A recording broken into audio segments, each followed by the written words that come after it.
सिर्फ मेहनत ही नहीं, रास्ते पर चलने का हुनर भी होना चाहिए, तब जाकर हम अपनी सक्सेस को पा सकते हैं। आपने बहुत सारे अपने पेरेंट्स से, अपने रिलेटिव से, अपने फ्रेंड्स से या बहुत सारे लोगों से सुना होगा कि यार मेहनत करो, मेहनत करके ही तुम्हें सफलता मिल सकती है। लेकिन क्या वाकई में सच है ये बात? क्या मेहनत करके ही सफलता मिल सकती है, सक्सेस मिल सकती है? अब बोलोगे हाँ मैम, हम भी यही बचपन से सुनते आ रहे हैं। साथ में आपने ये भी सुना होगा बहुत सारे लोगों से या बहुत सारे अपने फ्रेंड से सुना होगा, यार मैं इतने घंटे पढ़ता हूँ, लेकिन जब स्कूल में टेस्ट होता है, क्लास टेस्ट होता है, तो मेरे मार्क्स उसमें कम आते हैं। वहीं कुछ बच्चे आपकी क्लास में ऐसे भी होंगे कि यार मैं तो 2 दिन पढ़ा था या बस रात रात को पढ़ा था, जब टेस्ट हुआ तो उसके मार्क्स अच्छे आए। ये कैसे पॉसिबल हुआ? ये पॉसिबल हुआ हार्ड वर्क के साथ में स्मार्ट वर्क को लेकर। अब मैडम ये हार्ड वर्क और स्मार्ट वर्क क्या होती है? हार्ड वर्क वो जो बच्चा घंटों तक पढ़ता रहा, स्मार्ट वर्क वो जो बच्चा कम टाइम में पढ़ करके अच्छे मार्क्स ले गया। अब दोनों के अंदर क्या क्या डिफरेंस होते हैं, दोनों को किस तरह से हमें मैनेज करना है, बैलेंस करना है, और जब दोनों मिल जाएंगे तो वो बच्चा हर हाल में अपना 100% स्कोर कर सकता है, अपनी सक्सेस को अचीव कर सकता है। कैसे पॉसिबल होगा?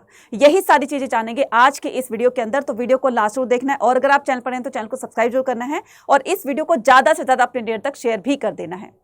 अब मैं यहां पर आपको 2 स्टूडेंट्स की फोटो दिखा रही हूं, ठीक है।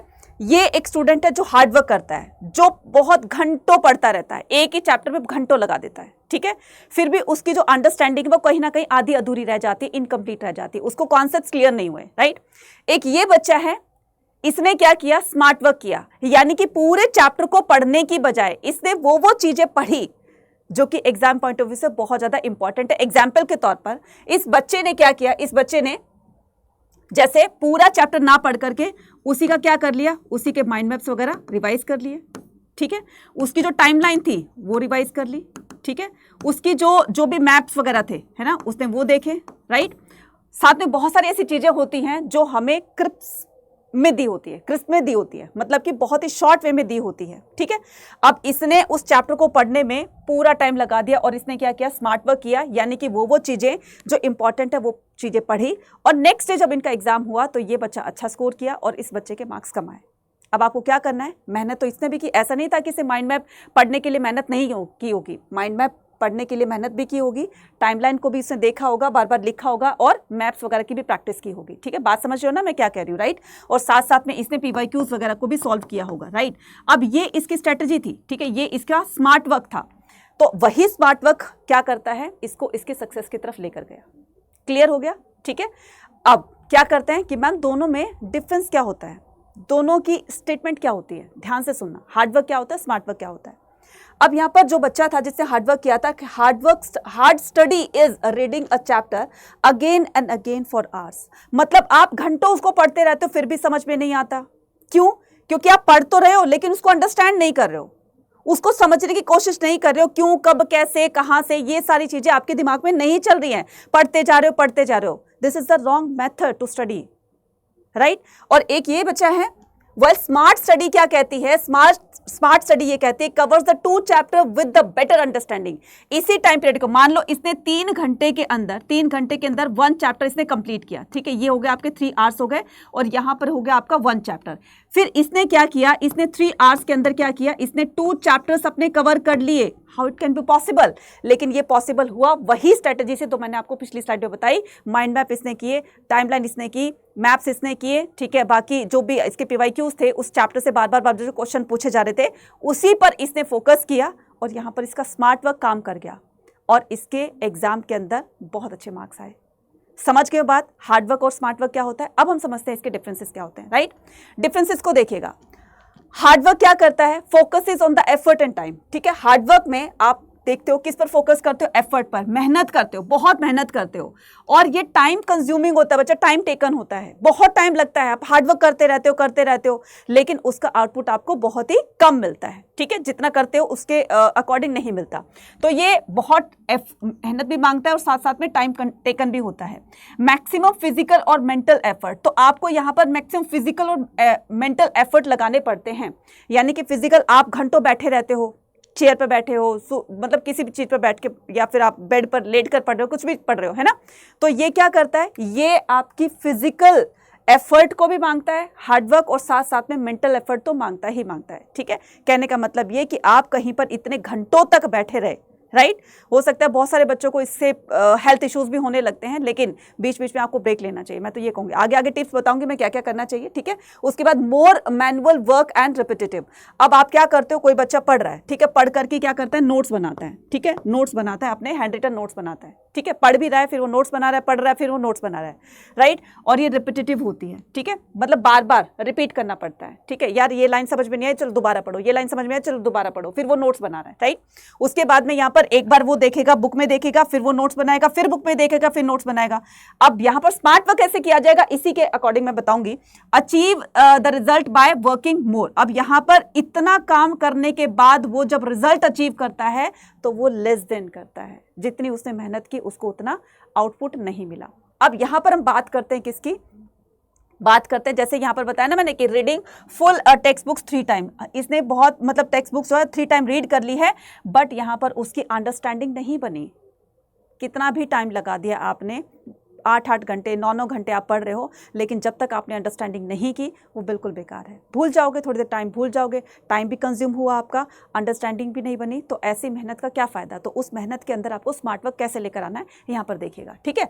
तो focus is on the strategy and result. अब ये स्मार्ट वर्क क्या कहता है, ध्यान से देखना। ये स्मार्ट वर्क कहता है कि smart work focuses on the strategy and result, right. तो ये स्ट्रेटेजी पर फोकस करता है, फोकस ऑन स्ट्रेटेजी। स्ट्रेटेजी का मतलब होता है मुझे इस टाइम से इस टाइम तक मुझे ये सब्जेक्ट पढ़ना है, इस टाइम से इस टाइम तक मुझे ये सब्जेक्ट पढ़ना है। ऐसा नहीं कि उस हार्डवर्क वाले बच्चे की तरह एक ही सब्जेक्ट को लेकर के घंटों लगा दिए, नहीं। मुझे 1 घंटा पढ़ना है तो 1 घंटा मुझे पॉलिटिकल साइंस को देना है, 1 घंटा मुझे हिस्ट्री को देना है, 1 घंटा मुझे ज्योग्राफी को देना। जबकि वो बच्चा क्या करता है कि मुझे 3 घंटे सिर्फ हिस्ट्री में देने, उसके 3 घंटे यहाँ पर एक ही सब्जेक्ट में लगे, इधर इसके 3 जो घंटे थे वो अलग अलग सब्जेक्ट में हो गए, ठीक है।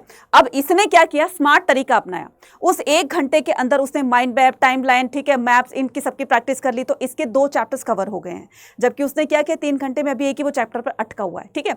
अब यहाँ पर बात करते हैं takes less time with better planning. अब यहाँ पर टेक लेस टाइम, अब यहाँ इसने अपनी स्ट्रेटेजी का और इसको रिजल्ट मिल गया, अच्छा ही मिला होगा, ठीक है। उसके बाद टेक लेस टाइम, अब इतना जो घंटों घंटों वो बच्चा पढ़ रहा था तो इसने टाइम थोड़ा सा कम लिया, क्योंकि माइंड में बहुत जल्दी से पूरे चैप्टर का वो क्या होता है, समराइजेशन होता है, ब्रीफ होता है वो, राइट।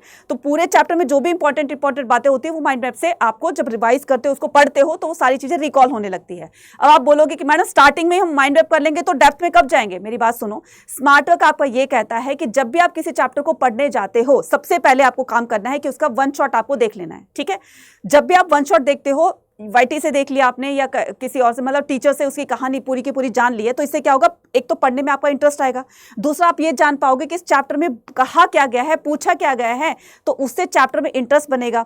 जब आपने 1 शॉट उसको देख लिया, तब आप क्या करोगे, भाई मेरे को तो चैप्टर क्लियर हो गया, अब मैं करता हूं इसके माइंड मैप। तो इंपॉर्टेंट पॉइंट्स को मैं रिवाइज कर लेता हूं, रीड आउट कर लेता हूं, ताकि मैं अपने चैप्टर को और अच्छे से क्लियर कर सकूं। क्लियर हो गई बात, ये था smart work, right. So take less time and with better planning. तो इसने प्लानिंग क्या करी, पहले इसने 1 शॉट देखा, फिर उसके बाद में इसने क्या किया, माइंड मैप देखा, माइंड मैप से फिर क्वेश्चंस इसने किए, ठीक है, जो भी आपके एक्सरसाइज में दिए होते हैं या कहीं पर भी जो आपके क्वेश्चंस बैंक होते हैं, उसके अंदर ज्यादा बार बार रिपीटेड क्वेश्चन पूछे जाते हैं, तो वहां से इसने अपनी स्ट्रेटेजी को फॉलो किया। फिर है efficient use of the effort and resources. Efficient use of the effort, अब यहां जितना एफर्ट उसे लगाना था, ठीक है, कम टाइम लिया, कम एफर्ट लगाया, लेकिन उसको रिजल्ट अच्छा मिला, राइट। एंड द रिसोर्सेज, और उसने रिसोर्सेज कौन कौन से यूज किए, उसने ऑनलाइन 1 शॉट देखे। अब ऑनलाइन से क्या कर सकते हो, फायदा क्या होता है आपका ऑनलाइन से, कि ऑनलाइन से आप टूल्स की सीट पर देख सकते हो। मतलब वो चैप्टर जो आपकी टीचर आपको स्कूल के अंदर 2 से 3 घंटे में, या आप ये लगा लो एक चैप्टर में उसको 10 to 15 डेज लगते हैं, उसी चैप्टर को उस बच्चे ने यूट्यूब से देख करके क्या किया, उसी चैप्टर को आधे घंटे में फ्री कर दिया। समझ में आ गई। तो इसने क्या किया, रिसोर्सेज को फॉलो किया, माइंड मैप कहीं से इसने लिए होंगे, कहीं से इसने नोट्स जो है लिए होंगे, अब उसी के थ्रू उसने पूरे चैप्टर को क्लियर कर लिया, ठीक है। Now involve the planning tool and the logic. अब यहां पर ये क्या करता है, अपनी अपनी पूरी स्ट्रेटजी के अंदर इसने क्या क्या इन्वॉल्व किया, अपनी प्लानिंग की, मुझे ये प्लान करना है, मुझे ये चीजें पढ़नी है, ऐसे पढ़नी वैसे, तो पूरा का पूरा प्लान आउट किया, ठीक है, टाइम टेबल वगैरह सब कुछ इसके अंदर आ गया।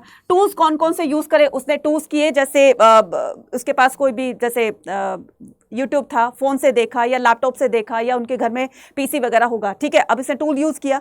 साथ साथ में निमोनिक्स वगैरह हो गए, फ्लैश कार्ड्स हो गए, ठीक है, माइंड मैप्स वगैरह हो गए, चार्ट रखा होगा पूरा आपका जो वर्ल्ड मैप होता है या फिर इंडियन मैप होता है तो वो पूरा का पूरा देखा होगा। तो जो भी इसके रिसोर्सेज थे अपने कॉन्सेप्ट को क्लियर करने के लिए उसने वहां पर वो टूल सारे यूज किए। और लॉजिक देखा, मान लो बड़ा सा चार्ट आपने अपनी जो भी स्टडी टेबल है उसके ऊपर अपना बहुत बड़ा सा चार्ट लगाया, चाहे वो वर्ल्ड मैप का था चाहे वो आपका इंडियन मैप का, ठीक है, इंडियन पॉलिटिकल मैप था।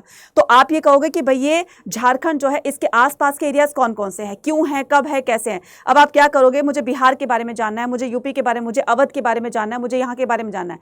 अब जब वो चीजें आपके दिमाग में चलने लगेगी कब क्यों कैसे, तो इससे आपकी एक तो नॉलेज एक्सप्लोर होगी, साथ साथ में आपकी अंडरस्टैंडिंग और बढ़ेगी। तो आपके एग्जाम के अंदर चाहे जैसे मर्जी जैसे भी क्वेश्चन आ जाए तो आप उसको अंडरस्टैंडिंग के थ्रू उसको सॉल्व कर सकते हो। तो ये सारी की सारी प्लानिंग की, लॉजिकली उसने अपने पूरी की पूरी स्ट्रैटेजी को फॉलो किया और इस तरीके से लॉजिकली कब क्यों कहां कैसे की क्या चीज होती है, हर एक टॉपिक को, कंसेप्ट को इस तरह से क्लियर किया। तो मेरी बात समझ गए होंगे आप, ठीक है। देखो बच्चा मेहनत तो ये भी कर रहा है, मैं ये नहीं कह रही हूं कि ये बच्चा मेहनत नहीं कर रहा है तो इसने चुटकी बजाई सब कुछ लर्न हो गया, नहीं, मेहनत ये भी कर रहा है, मेहनत वो भी कर रहा था, मेहनत दोनों में है, हार्डवर्क दोनों के अंदर है, लेकिन इसने अपने हार्डवर्क के अंदर अपने स्मार्ट वर्क को ये लेकर आया। इनोवेशंस होती हैं, क्रिएटिविटी होती है, टूल्स प्लानिंग होती है, ये करना वो करना, ये सारा स्मार्ट वर्क का ही पार्ट होते हैं, उसी के फैक्टर्स होते हैं, राइट। एग्जाम्पल के तौर पर एक बार उसने रीडिंग किया, उसके बाद उसने नोट्स बनाए, ठीक है, and revising with the PYQs and mind maps, यही तो है स्मार्ट वर्क। इसने ये सारे के सारे टूल्स जो हैं, सारे के सारे रिसोर्सेज फॉलो किए, जिसकी वजह से वो स्मार्ट वर्क कर गया अपनी हार्डवर्क के साथ में। क्लियर हो गया, क्लियर हो गया जी मैम, ओके। तो आप भी करोगे ना, अब से अपने हार्डवर्क के साथ में स्मार्ट वर्क करोगे ना, ठीक है। तो अब आपको ये करना है। अब बहुत सारे बच्चे बोलेंगे कि मैम हमें इसमें से ऐसी क्या चीज करनी है ताकि हम अपने एग्जाम के अंदर स्कोर अच्छा करें, ठीक है। तो यहाँ पर कंक्लूजन मैं बता देती हूँ कि इस पूरी वीडियो का कंक्लूजन क्या निकला। कंक्लूजन निकला कि जो भी हार्डवर्क करता है बच्चा, हार्डवर्क कभी भी वेस्ट नहीं जाता, हार्डवर्क एवरग्रीन होता है, बिना हार्डवर्क के कोई चीज़। अब बोलोगे मैडम अभी तो आपने स्मार्ट वर्क बताया, मैंने क्या कहा, हार्डवर्क के साथ स्मार्ट वर्क को भी इंक्लूड करना है। तो हार्डवर्क क्या बनाता है बच्चा, आपका बेस बनाता है, फाउंडेशन बनाता है, मतलब आपकी एक बेसिक नॉलेज होती है वो क्रिएट करता है। फिर उसके बाद में यहाँ पर स्मार्ट वर्क की बात करेंगे तो स्मार्ट वर्क क्या है, smart work build the structure efficiently. अब यहाँ पर स्मार्ट वर्क क्या करता है, आपका स्ट्रक्चर बिल्ड करता है, यानी कि आपके पास जितना टाइम है उस टाइम लिमिट के अंदर आपको क्या अच्छे से अच्छा और बेटर कर सकते हो, और अच्छा कर सकते हो, और ज़्यादा एक्सप्लोर कर सकते हो, तो वो स्मार्ट वर्क कहलाता है। अब इन दोनों का कॉम्बिनेशन क्या कहता है कि बेस्ट सक्सेस कब मिल सकती है आपको, हार्डवर्क प्लस स्मार्ट वर्क। अभी समझ गए हो। अभी आपको देखो क्या करना है, CUET का एग्जाम देना है, ठीक है, उसके लिए भी आपको हार्डवर्क प्लस स्मार्ट वर्क करना है, बोर्ड एग्जाम के अंदर भी हार्डवर्क प्लस स्मार्ट वर्क करना है। अब उसके लिए आपको क्या करना है, उसके लिए आपके पास टाइम कम है। मैं ये नहीं कह रही कि अभी 6 मंथ्स पढ़े हैं, क्यों, क्योंकि यहाँ पर आप लास्ट के जो आप दिसंबर से लेकर के जैन फैब का देखोगे तो इसमें पूरा टाइम इसमें निकल जाएगा, आपके प्री बोर्ड्स वगैरह में, आपके प्रैक्टिकल्स वगैरह में। अब आपके पास मुश्किल से मुझे लगता है कि 3 से 4 महीने ही आपके पास रह गए हैं। अब 3 to 4 मंथ्स के अंदर आप क्या करोगे, हार्डवर्क प्लस स्मार्ट वर्क यही तो करोगे ना, जिससे आप अपने दोनों एग्जाम को बहुत अच्छे से क्लियर कर सके। तो अगर आप हार्डवर्क प्लस स्मार्ट वर्क करना चाहते हो तो आपके लिए एक बेस्ट आइडिया मैं यहाँ पर बताऊंगी, और वो है आपका डेल्टा बैच, जो कि CUET प्लस बोर्ड एग्जाम दोनों के लिए है बच्चा, है ना। तो ये दोनों के लिए, ये आपका स्मार्ट वर्क प्लस हार्डवर्क दोनों को ये रिप्रेजेंट करेगा, और जो बच्चा इसमें एनरोल करेगा वो यही स्ट्रेटजी फॉलो करेगा, हार्डवर्क प्लस स्मार्ट वर्क की, क्योंकि यहाँ पर आपको PDF नोट्स, आपके जो भी प्रैक्टिस क्वेश्चंस होते हैं, मॉक टेस्ट होते हैं, सब कुछ आपको इसके अंदर मिलने वाले हैं, ठीक है। और डेली आपकी क्लासेस होगी, GAT प्लस लैंग्वेज की भी आपकी क्लासेस होगी। डोमेन तो जो आप क्लास 12th में पढ़ोगे, साथ में CUT में भी वही पढ़ने पड़ेंगे, उसी से ही आपको एग्जाम देना पड़ेगा। तो मुझे लगता है ये आपके लिए सबसे ज़्यादा अच्छा रहेगा, राइट। उसके बाद में ये टॉपर बैच है, ये आपका क्या है, महापैक है, महापैक विदाउट बुक है, और ये महापैक विद बुक है। तो आप अपने घर बैठे बुक अगर मंगवाना चाहते हो, अपने smart work plus hard work के साथ में बुक को भी थोड़ा सा देख लेना चाहिए, क्योंकि बुक से भी काफ़ी अच्छा आपको नॉलेज मिलती है। तो आप यहाँ पर महापैक को एनरोल कर सकते हो। इसके लिए एनरोल करने के लिए, मैक्सिमम डिस्काउंट पाने के लिए कूपन कोड यूज़ कर सकते हो Y489। अब बोलो कि मैडम ये हमें कब कैसे हमें परचेज करना है। तो अगर देखो आप CUT प्लस बोर्ड एग्जाम दोनों का कोर्स परचेज करना चाहते हो तो आपके पास वो वाला कोर्स है डेल्टा वाला, ठीक है। लेकिन अगर आप क्लास 12th की ही अभी प्रिपरेशन करना चाहते हो smart work with hard work के थ्रू, तो उसके लिए भी सॉल्यूशन है हमारे पास। तो यहाँ पर UG PG एंट्रेंस एग्जाम पे जाएंगे, यहाँ पर आर्ट्स पे क्लिक करेंगे, जैसे आप क्लिक करेंगे तो यहाँ पर देखो आ गया आपका डेल्टा बैच, ठीक है।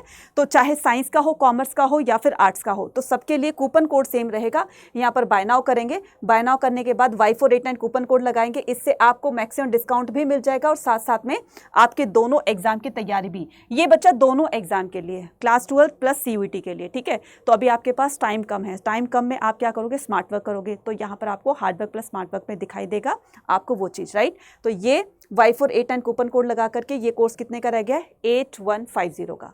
अगर तो आप ये चाहते हो कि मैम हम CUT की तैयारी बाद में करेंगे, अभी सिर्फ हम अपने क्लास 12 पर फोकस करेंगे, तो उसके लिए आपको जाना है यहाँ पर क्लास 12 पर, ठीक है। तो यहाँ आ गए आप या इस पर, ठीक है। तो यहाँ कॉमर्स, आर्ट्स और साइंस के लिए ये रहा आपका लक्ष्य बैच, ठीक है। तो लक्ष्य यानी कि एम, आपका टारगेट क्या है कि मैम मुझे बोर्ड एग्जाम के अंदर 95% स्कोर करना है या उससे अबव करना है, तो ये आपका 4499। अब ये आपको इतना पे नहीं करना, आपको क्या करना है, Y489 कूपन कोड लगा करके इसको कर देना है लॉक, और फिर ये आ गया है 4314 का। तो इससे आप अपने क्लास 12 बोर्ड एग्जाम की तैयारी और इसके साथ साथ में आपकी डोमेन की भी यहाँ यहीं पर तैयारी हो जाएगी। फिर अगर आप बाद में चाहो तो GAT लैंग्वेज का आप कोर्सेज ले सकते हो।